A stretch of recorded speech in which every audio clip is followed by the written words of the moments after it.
नमस्कार, मैं नीलम काश्यप। आप देख रहे हैं देश का बढ़ता हुआ चैनल लाइव फर्स्ट। प्रधानमंत्री मोदी से मिले जयराम ठाकुर, नुकसान के बारे में करवाया अवगत, मांगा area specific package.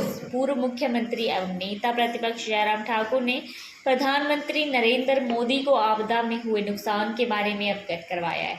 Jairam Thakur ने नई दिल्ली में पीएम मोदी से मुलाकात कर पुनर्वास और पुनर्निर्माण के लिए एरिया स्पेसिफिक राहत पैकेज देने और प्रदेश में बार बार आ रही प्राकृतिक आपदा के कारणों के अध्ययन के लिए भी प्रधानमंत्री से आग्रह किया।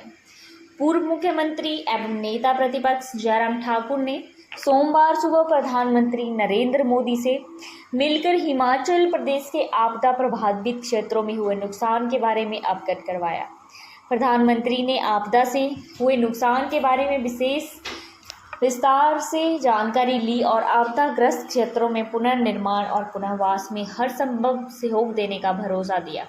जयराम ठाकुर ने भी कहा कि प्रधानमंत्री को हमने बताया कि इस आपदा में लोगों के घर ही नहीं, उनकी ज़मीनें भी बह गई। अब उनके पास घर बनाने की भी जगह नहीं बची है। ऐसे में उन्हें ज़मीन देने के लिए वन संरक्षण कानून में रियायत दी जाए ताकि बेघर लोगों को सुरक्षित स्थानों पर पुनः बसाया जा सके। साथ ही पुनर्वास और पुनर्निर्माण के लिए एरिया स्पेसिफिक राहत पैकेज देने और प्रदेश में बार बार आ रही प्राकृतिक आपदा के कारणों के अध्ययन के लिए भी प्रधानमंत्री से आग्रह किया, जिसमें बार बार हो रहे नुकसान के बचाव हो सके।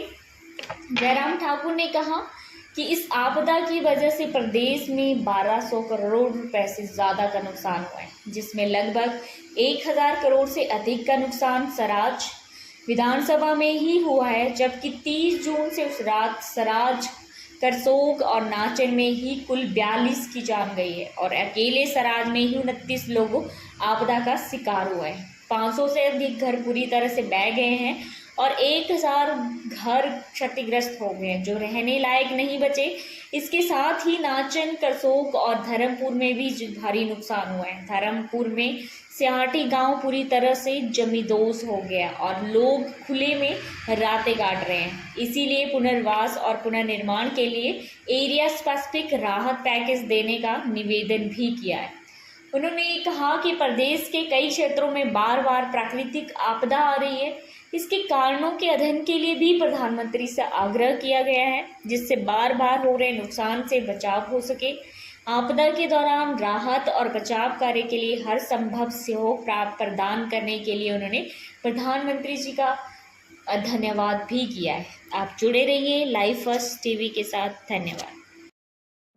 राजनीति की धार हो या खेल की रफ्तार, गांव की चौपाल हो या शहरों का धमाल, आप तक पहुंचेगी हर एक खबर सबसे पहले।